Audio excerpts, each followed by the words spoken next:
நான் சுகர் வந்து ஒரு மனுஷனுக்கு வந்திருக்கு அப்படிங்கிற சிம்டம்ஸ் எப்படின்னு கேட்டிங்கன்னா, இன்னைக்கு இருக்கிற உடல் வாழ்க்கை அவங்களுக்கு பெரும்பாலும் அவங்க உடம்பு வந்து ஒரு சில பேருக்கு மெலிசாக ஆகும், பலவீனாக ஆகும், அடிக்கடி யூரின் போகிற சிம்டம்ஸ் இருக்கும், யூரினரி இன்ஃபெக்ஷன் ஏற்படும்.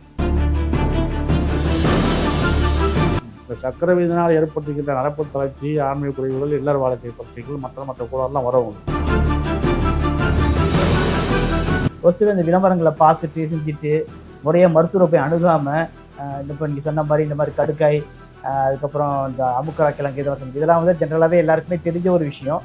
ஸோ இது வந்து ஒரு நாட்டு மருந்துல அவங்களா வாங்கி சாப்பிட்றாங்க. இதனால பக்க விளைவு ஏற்படுது. பர்டிகுலராக ஒரே ஒரு மூலிகைக்கு முழுமையான பலன் கிடைக்குமாலாம் சொல்ல முடியாது. இப்போ நீங்கள் ஜாதிக்காய் எடுத்துக்கிட்டிங்கன்னா, நான் ஜாதிக்காய் போடுற போது சாப்பிட்டீங்கன்னா எனக்கு சக்தி கிடைக்குமான்னு சொல்ல முடியாது. அமுக்குரா எடுத்துட்டா அமுக்குரா முழுமையான அளவு சக்தி கிடைக்குமான்னு சொல்லுவாங்க. அதனுடைய காம்பினேஷன். வணக்கம்.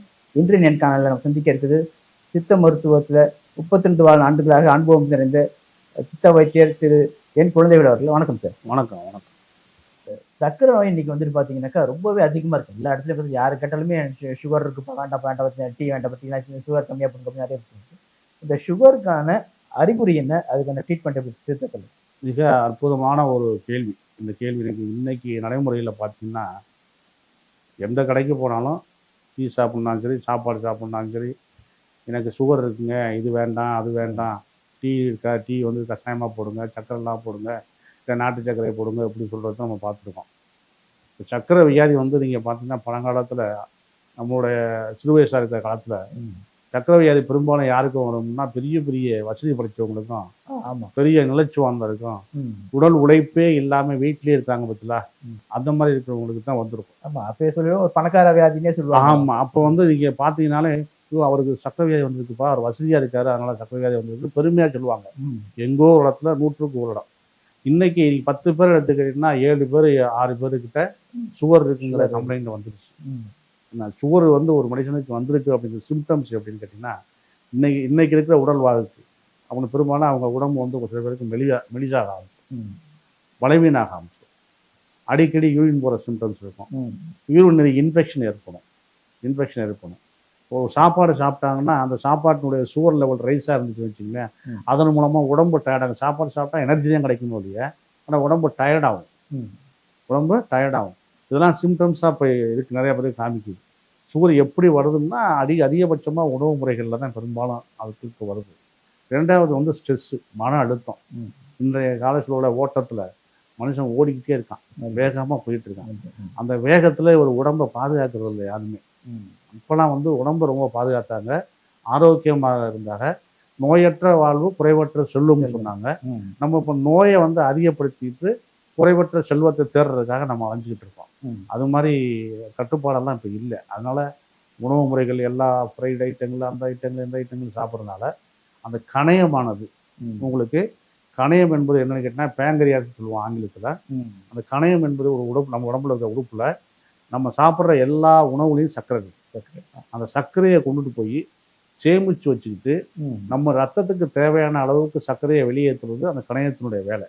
இப்போ அந்த கணையமானது பாதிப்படைஞ்சுது, அதனுடைய செயல்பாட்டை அது இழந்ததுக்கு அப்புறம் நம்ம எவ்வளவு சாப்பிட்றோமோ அந்த சாப்பாட்டில் எவ்வளவு சுகர் இருக்கோ அந்த சுகரானது நேராக ரத்தத்திலே கலந்துடும். அப்படி கலக்கிறதுனால தான் சர்க்கரையுடைய அளவு வந்து அதிகமாகிடுது இல்லைங்களா. அதனால அந்த பேங்க்ரியாஸ், கெட்டுப்போன பேங்க்ரியாஸ் சில ஆட்களுக்கு திருப்பி வந்து இப்போ நம்ம சித்த மருத்துவத்தில் நாங்கள் பண்ணுறதுனால அந்த மருத்துவத்தின் மூலமாக அந்த கணையம் வந்து சுத்தம் செய்யப்பட்டு மீண்டும் ஃபங்க்ஷனுக்கு வர்றதுக்கான வாய்ப்புகள் இருக்குது. ஆனால் அது முழுமையாக சொல்ல முடியல, ஆராய்ச்சி மூலமாகவும் கண்டுபிடிக்க முடியல. யாராவது ஒரு சில பேருக்கு நாங்கள் மருந்து கொடுத்தோம் அப்படின்னா சுகர் வந்து கண்ட்ரோலுக்கு வந்துட்டா அதை அப்படியே பேலன்ஸ் பண்ணி போயிட்டுருக்காங்க. ஆனால் இன்றைக்கி சூழ்நிலையில் அந்த கணையத்தை முழுமையாக சுத்தம் செய்து மீண்டும் சக்கரை வியாதியே வராதுன்னு சொல்கிற அளவுக்கு இல்லை. அதனால் வந்துருச்சு, அதுக்கு ட்ரீட்மெண்ட் சித்த மருத்துவத்தில் மிக அற்புதமான மூலிகை மருந்துகள், மூலிகை கூட்டுகள் இது இருந்துச்சு. அதில் இப்போ வந்துச்சு, சக்கரை வியாதி வந்துருச்சு, ஆரம்ப நிலையில் இருக்குது, பார்டரில் இருக்குது அப்படின்னா அவங்களாம் கேஷுவலாகவே வந்து அருவம்புல் ஜூஸ் சாப்பிட்டுக்கலாம், நாவல் கொட்டையை அந்த சீசனுக்கு ஏற்ற மாதிரி நாவல் பழம் சாப்பிட்டுக்கலாம், அந்த கொட்டையை எடுத்து பவுட்ரு சாப்பிட்டுக்கலாம், வெந்தயம் அப்பப்போ யூஸ் பண்ணிக்கிட்டே வந்துக்கிட்டு இருக்கலாம். இந்த மாதிரி சில உணவில் வாரத்தில் ஒரு நாள் பாவக்காய் ஜூஸ் சாப்பிட்லாம். என்ன அது மாதிரி மாசத்துல 2 நாள் வந்து வேம்பு இருக்கு இல்லைங்களா, ஆமா. வேம்புனுடைய அந்த கொழுந்து இருக்கு இல்லையா, வேப்ப இலைய கொழுந்து இருக்கு இல்லையா, ஆமா. அதை எடுத்துட்டு வந்து நல்லா அரைச்சு கொஞ்சம் கூட மஞ்சள் சேர்த்து ஒரு உருண்டையா உருட்டி மாசத்துல ஒரு நாள் சாப்பிட்டு வரலாம். இது வந்தவங்களுக்கு ஆரம்ப நிலையில் உள்ளவங்களுக்கு இதை சாப்பிட்டாலே இதை அவங்க பயன்படுத்தினாலே ஓரளவு கண்ட்ரோல்லே இருக்கும். மருத்துவத்துக்கு போக வேண்டிய அவசியம் இருக்காது. சரி, நான் எவ்வளவோ சாப்பிட்டு பார்த்தேங்க, எனக்கு வந்து சுகர் லெவல் கண்ட்ரோல் ஆகலை, வந்துருச்சு, என்னால் கண்ட்ரோல் பண்ண முடியல, மருத்துவம் செஞ்சு முடியுமா? எங்கள் சித்த மருத்துவத்தில் அற்புதமான மருந்துகள், மூலிகை கலவை, மூலிகை கூட்டு கலவையில் சுற்றி கொடுக்குறோம். அது எல்லா ஒரு 10 வகையான மூலிகைகளை கலந்து கொடுக்குறோம். அது வந்து கண்ட்ரோலுக்கு கொண்டு வந்தது. இப்போ என்ன சித்த மருத்துவத்தில் என்ன பலன் கேட்டிங்கன்னா, இதை நீங்கள் சாப்பிடுவதால் எந்த விதமான பின்விளைவு இல்லை. உடல் வந்து இப்போ அவங்க சர்க்கரை வியாதிக்காரங்களுக்கு உடல் பலவீனப்பட்டுரும். அந்த பலவீனமானது நரம்புகள் தளர்ச்சி ஆகிடும். அந்த தளர்ச்சியானது சரி செய்யப்படுகிறது. சர்க்கரையுடைய அளவு கட்டுக்குள் வச்சுக்குது. இப்போ நீங்கள் மருந்தே விட்டால் கூட 1 மாதம் 2 மாதம் மருந்தே சாப்பிடாம விட்டால் கூட டக்குன்னு ரைஸ் ஆகாது. மற்ற மருத்துவத்தை போல இது இருக்காது, கண்ட்ரோல்லே வச்சுக்கும். அப்படி பேலன்ஸ் பண்ணிட்டு இருக்கோம். எந்த விதமான பின்விளைவுகள் இல்லாத மிக அற்புதமான மூலிகை கூட்டுகள் கலவைகள் இங்கே இருக்கு நம்மள்ட்ட இருக்கனால அந்த மருந்துகளை தொடர்ந்து அவங்க பயன்படுத்தி வந்தாங்கன்னா எந்த விதமான பின்விளைவுகள் இல்லாதனால இந்த சர்க்கரை வியாதியினால் ஏற்படுத்துகின்ற நடப்பு தளர்ச்சி, ஆண்மை குறைவுகள், இல்லற வாழ்க்கை பிரச்சனைகள், மற்ற கோளாறுலாம் வரவங்களுக்கு அந்த பிரச்சனையும் சரியாயிடும். அது மாதிரி சர்க்கரை வியாதி அதிகமாகி போச்சுன்னு சொல்லிட்டு இப்போ இங்கே எங்கேயாவது போய் மோதிட்டா கூட காலில் புண்ணு வந்துச்சுன்னா ஆறாது. அந்த மாதிரி சித்த மருத்துவம் சாப்பிட்றவங்களுக்கு அந்த மாதிரி மோதி புண்ணு ஏற்பட்டாலும் ஆறிக்கும். அந்த மாதிரி அற்புதமான மருந்து சித்த மருத்துவத்தில் மிக நல்ல மருந்துகள் இருக்கு. சார், இப்போ நீங்கள் பேசிட்டு இருக்கும்போது சொல்லுங்க, இந்த சர்க்கரை வியாதி இருக்கவங்களுக்கு வந்து இந்த ஆண்மை குறைவு ஏற்படுத்த வாய்ப்புகள் நிறையா இருக்குன்னு சொல்லிட்டு, இந்த ஆண்மை குறைவு பற்றி சார் நிறைய டிவியில் நிறைய விளம்பரங்கள் அதெல்லாம் வருது. ஸோ இதெல்லாம் எந்த அளவுக்கு வந்து எப்படி நம்புறது, என்ன பண்ணுறது? அதாவதுங்க, ஒரு மனிதன் ஆண் மகனாக இருந்தாலும் சரி, பெண் மகளாக இருந்தாலும் சரி, நல்ல ஒரு ஆண்மையுள்ள மகனாகவும் பெண்மைத்தன்மை அதிகம் உள்ள ஒரு பெண்மணியாக இருந்தால் தான் பெரும்பாலும் அந்த பெண்களுக்கும் ஆண்களுக்கும் நல்ல ஒரு திடகாத்திரமான உடம்பாக இருக்கும். நிறைய பேர் தப்பாக புரிஞ்சுக்குவாங்க. ஆண்மை குறைவு ஏற்பட்டுச்சுன்னா அதுக்கப்புறம் வாழ்க்கையே போச்சு. சின்ன வயசுலேயே நிறைய பேர் என்ன பண்ணுறான், தகாத பழக்க வழக்கங்கள்னால, அதிகப்படியான கைப்பழக்கங்கள் இருக்கிறனால உடம்பு பலவீனப்பட்டு போகிறதுனால உடனே நமக்கு ஆண்மை குறைவு ஏற்பட்டுச்சுன்னு அவன் கற்பனை நினச்சிக்கலாம். அதெல்லாம் இல்லை. ஆண்மை குறைவுங்கிறதுக்கு இப்போ திருமணம் ஆயிடுச்சு. திருமணமானதுக்கு அப்புறம் தன்னுடைய மனைவியை வந்து திருப்திப்படுத்த முடியலை, அவனை வந்து அவளோட சந்தோஷத்தை கொடுக்க முடியல, இல்லை அந்த பெண்ணு வந்து கணவனை திருப்திப்படுத்த முடியல, அவளுக்கு அந்த உணர்வுகள் குறைந்து போச்சு அப்படின்னாத்தான் அது வந்து நம்ம ஆண்மை குறைந்து போச்சு, இல்லற வாழ்க்கையில் சோர்வாயிட்டாரு, பலவீனப்பட்டுட்டாரும் நம்ம வந்து முடிவு பண்ண முடியும். அது மாதிரி அந்த பெண்களுக்கு அந்த ஹார்மோன்ஸுடைய சுரப்பிகள் சரியாக வேலை செய்யலை, அந்த பெண்மைத்தன்மை குறைஞ்சிருச்சு, அவங்களுக்கு அந்த ஆர்வம் குறைஞ்சி போச்சுன்னா அந்த பெண்களுக்கு அந்த ஆர்வம் இல்லாமல் இருக்கிறதுனால பெண்மைத்தன்மை குறைஞ்சி போச்சுன்னு நம்ம சொல்லலாம். இப்படி பாதிக்கப்பட்டவங்க நிறையா பேர் இருக்காங்க. நிறைய இன்றைக்கு சூழ்நிலையில் நிறைய பேர், நிறைய இளம் பசங்க போட்டு எல்லாருமே திருமணம் ஆனதுக்கப்புறம் உன்னுடைய நிறைய இடத்துல நீங்கள் இன்றைக்கி சூழ்நிலை பார்த்தீங்கன்னா அதிகப்படியாக நீங்கள் பார்த்தீங்கன்னா கோர்ட்டுக்கு போனீங்கன்னா டைவர்ஸ் தான் நிறைய இருக்காங்க. அவங்க சொல்லக்கூடிய காரணங்கள் ஒன்றும் மனசில் வச்சுக்கிறாங்க. சில பேர் சொல்கிறாங்க ஓப்பனாகவே, என்னுடைய கணவர் சரியில்லைங்க, என்னை வச்சு அவருக்கு சரியாக வந்து குடும்ப நடத்த தெரியலை, இப்படின்னு சில கம்ப்ளைண்ட்ஸ் வருது. சிலர் வந்து அப்படின்னா மனசுக்குள்ளே வச்சுக்கிட்டு, இல்லைங்க எங்களுக்கு அவனுக்கு ஒத்து வராதுங்க, நான் நினைச்சது வேற நடக்கிறது வேற அப்படின்னு சொல்லி நிறைய கம்ப்ளைண்ட் வந்து விவாதத்து வந்தாங்க. இந்த ஆண்மை சம்மந்தப்பட்ட விஷயத்தில் ரொம்ப கவனமாக இருக்க வேண்டியது, ஆண் பெண் இருபாலருமே ஆண்மை சக்தியை அதிகப்படுத்துவதற்கு, ஆண்மை குறைவு ஏற்பட்டுருச்சு அப்படின்னா அதுக்கான சிகிச்சை முறைகள் சித்த மருத்துவத்தில் இருக்குது. சித்த மருத்துவத்தில் நல்ல மருந்துகள் இருக்குது. அதை சாப்பிட்டானால உங்களுக்கு இயற்கையாகவே அந்த ஹார்மோனுடைய அளவு நல்ல சுரப்பிகள் சுரந்து அந்த வீரிய சக்திகள் அதிகமாகி அவங்களுக்கு ஆண்மை சக்தியை அதிகப்படுத்துவதற்கு வாய்ப்புகள் இருக்குது. நீங்கள் இடையில ஒரு கேள்வி கேட்டீங்க, ஆண்மை குறைவு நிறைய விளம்பரம் வருது, இதை நம்ம எதை நம்புறது அப்படின்னு ஒரு கேள்வி கேட்டீங்க. அந்த ஆண்மை குறைவுக்கு முறையான ட்ரீட்மெண்ட் யார் பண்ணுறாங்கிறத நீங்கள் வந்து முதல்ல வந்து அனலைஸ் பண்ணணும். அவங்க எவ்வளவு காலங்களாக இந்த மருத்துவத்தை, சித்த மருத்துவத்தின் மூலமாக இதுக்கு ட்ரீட்மெண்ட் பண்ணுறாங்கிறத அவங்க அனலைஸ் பண்ணணும். எல்லாத்தையும் பார்த்து ஒரு நல்ல அனுபவமுள்ள சித்த மருத்துவத்தை போனாங்க அப்படின்னா முறையான ட்ரீட்மெண்ட் அதுக்கு இருக்குது. இப்போ நீங்கள் இயற்கையாகவே நார்மலாக நீங்கள் பார்த்தீங்கன்னா சித்த மருத்துவத்தில் ஆண்மை குறைவுக்கு மிக அற்புதமான மருந்து அமுக்கரா கிழங்குன்னு சொல்லுவோம் தமிழில். சமஸ்கிருதத்தில் நீங்கள் எடுத்துக்கிட்டீங்கன்னா அஸ்வகாந்தான்னு சொல்கிறோம், அஸ்வகாந்தா மூலிகைன்னு சொல்கிறோம்.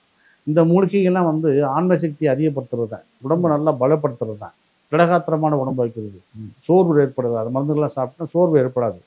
அது மாதிரி இதோட காம்பினேஷனில் இப்போ ஜாதிக்காய் எடுத்துக்கோங்க, நீர்மூழ்கி எடுத்துங்க, நிலப்பனி எடுத்துங்க. இதெல்லாம் வந்து ஒவ்வொரு சக்தியை வந்து ஆண்மை சக்தியை உற்பத்தி பண்ணி அதிகப்படுத்தக்கூடிய சக்திகள் இதுக்கெல்லாம் உண்டு. சாதாரண கடுக்காயில கூட உங்களுக்கு வந்து வீரிய சக்தி அதிகப்படுத்துற அளவுக்கு அதில் உற்பத்தியை உருவாக்குற அளவுக்கு கடுக்காய்க்கு கூட பவர் உண்டு. அதை முறையாக சாப்பிட்டாங்கன்னா அவங்க வந்து அந்த சோர்வுற்ற உடம்பை, வீரியம் குறைந்த உடம்பை, இல்ல வாழ்க்கையில் முடியலையே சோர்வுற்று இருக்கிற அந்த உடம்பை நம்ம சரி பண்ணி நல்ல திடகாத்திரமான உடம்பை இல்லறத்துலையும் நல்ல சந்தோஷமா இருக்கிற மாதிரியும், குடும்பத்துலையும் சந்தோஷமா இருக்கிற மாதிரியும், பிரச்சனைகள் இல்லாத அளவுக்கு போகிறதுக்கு சித்த மருத்துவம் மிகவும் சாலச்சிறந்தது. இப்போ நீங்கள் சொன்னீங்க முறையாக வந்துட்டு போய் ஒரு மருத்துவரை அணுகி கேட்கணும்னு சொல்லிட்டு, ஒரு சில இந்த விளம்பரங்களை பார்த்துட்டு செஞ்சுட்டு முறையாக மருத்துவரை போய் அணுகாமல் அவங்களா ஒரு ட்ரீட்மெண்ட் ஒரு இந்த மாதிரி சித்த மருத்துவ போய் வாங்கி சாப்பிட்றாங்க.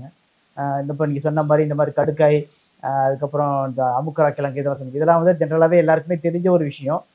ஸோ இது வந்து ஒரு நாட்டு மருந்துகளை அவங்களா வாங்கி சாப்பிட்றாங்க. இதனால பக்க விளைவு ஏற்படுமா? இப்போ நீங்கள் வீட்டில் நம்ம வந்து எத்தனையோ உணவு முறையில் உணவுலே இயற்கையாகவே நம்ம வந்து சக்தியை பெறக்கூடிய மிக அற்புதமான மருந்துகள் இருக்குது. இப்போ முருங்கைக்கீரை, முருங்கைப்பூ, முருங்கைக்காய் இதெல்லாம் நல்லா சக்தியை அதிகப்படுத்தக்கூடிய ஒரு இயற்கையான மருத்துவ மூலிகை உணவுப் பொருள் தான். இல்லைங்களா? இதை வந்து நம்ம வந்து சாப்பிட்றதுனால தப்பு இல்லை. ஆனால் முறையாக வந்து ஒரு பாதிப்பு ஏற்பட்டுச்சுன்னா ஒரு நல்ல சித்த மருத்துவரோ ஆயுர்வேத மருத்துவரோ நீங்கள் ஆலோசனை பண்ணி அதன் மூலமாக நீங்கள் மருத்துவ இதில் ஃபார்மசியில் போய் நீங்கள் வாங்கி சாப்பிட்டீங்க அப்படின்னா அந்த காம்பினேஷன் இருக்குது. நீங்கள் பர்டிகுலராக ஒரே ஒரு மூலிகைக்கு முழுமையான பலன் கிடைக்குமாலாம் சொல்ல முடியாது. இப்போ நீங்கள் ஜாதிக்காய் எடுத்துக்கிட்டிங்கன்னா நான் ஜாதிக்காய் போடுற போது சாப்பிட்டீங்கன்னா எனக்கு சக்தி கிடைக்குமான்னு சொல்ல முடியாது. அமுக்குரா எடுத்துட்டா அமுக்குரா முழுமையாக அளவு சக்தி கிடைக்குமான்னு சொல்லுவாங்க. அதனுடைய காம்பினேஷன் இருக்குது. கம்பெனிகள்லாம் பெரிய பெரிய கம்பெனி அதுதான் சார் கேட்குறேன். இப்போ என்னன்னாக்கா மக்கள் வந்துட்டு இந்த ஒரு மருத்துவரை போய் அணுகாம ஒரு அணுகிறதுக்கு வந்து ஒரு கூச்சப்பட்டுக்கிட்டு கூட அணுகாம ஒரு ஃப்ரெண்ட் என் ஃப்ரெண்டு சொன்னாப்புல அந்த டிவியில பார்த்தேன், நியூஸ்ல யூடியூப்ல பார்த்தேன் அப்படி இப்படின்னு சொல்லிட்டு மருத்துவரை அணுகாம வாங்கி சாப்பிட்றதுனால பக்க விளைவு வருமா? அதாவது நீங்கள் முறையான வைத்தியம் பார்க்கணும் அப்படின்னா நல்ல ஒரு மருத்துவரனுடைய ஆலோசனைப்படி சாப்பிடுவது எந்த விதமான பாதிப்பு வராது. இப்போ நம்ம போய் கடைகளில் வாங்கி சாப்பிடும்போது நம்ம சொல்கிற விதம் ஒரு மாதிரி இருக்கும், அவங்க கொடுக்குற விதம் ஒரு மாதிரி இருக்கும். அதில் ஏதாவது காம்பினேஷனில் உங்களுக்கு சரியாக வரலன்னா ஒன்றும் வேலை செய்யாது. மருந்து வந்து உங்களுக்கு பலன் கிட்டாது. ஆனால் உடம்புக்கு எந்த பாதிப்பு வராது. அந்த மருந்தால் எனக்கு வந்து பாதிப்பு வருமா, அதனால ஏதாவது ஆபத்து வருமானா பாதிப்பு வராது. பெரும்பாலும் பாதிப்பு வராது. பாதிப்பு வர்றதுக்கான வாய்ப்புகள் இல்லை. அப்பதான் நீங்க சொன்ன மாதிரி காம்பினேஷன் சொன்னீங்க இல்லையா, அதுல வந்துட்டு ஒரு பர்சன்டேஜ் இது வந்து ஜாஸ்தி ஆயிடுச்சு, இது ரொம்ப கம்மியா சாப்பிட்டாங்க, அதனால அந்த மாதிரி கேட்கறாங்க காம்பினேஷன் மாறும். அதுதான் அந்த மாதிரி நீங்க வந்து இப்போ நீங்க சக்தி அந்த சேர்க்கக்கூடிய மூலிகையுடைய அளவு இருக்கு இல்லைங்களா, அதுல வந்து ஏதாவது காம்பினேஷன்ல வந்து வேரியேஷன் ஆகி போச்சுன்னா சரியா வேலை செய்யாது. அவ்வளவு செய்யற நம்ம வேலை வந்து ஒழுங்கா செய்யாது. அப்படியே ஒரு சமயம் இப்போ ஒவ்வாமை ஏற்படுறதுக்கு வாய்ப்பு இருக்கு. ஒரு சில உடம்புகளுக்கு ஒவ்வாமை ஏற்படுறதுக்கு வாய்ப்பு இருக்கு, அலர்ஜி வர்றதுக்கு வாய்ப்பு இருக்கு. அதனால ஏன் நம்ம அது மாதிரி செய்யணும்? மருந்துகளை இருந்தா கூட டாக்டருடைய ஆலோசனைப்படி ஒரு சீட்டை வாங்கிட்டு போய் என்னென்ன மருந்துகள் காம்பினேஷன் இருக்கு அப்படி எழுதி வாங்கிட்டு போய் சாப்பிட்றது நல்லது தானே. அது முறைப்படி செய்யறது அதுதான் நல்லது.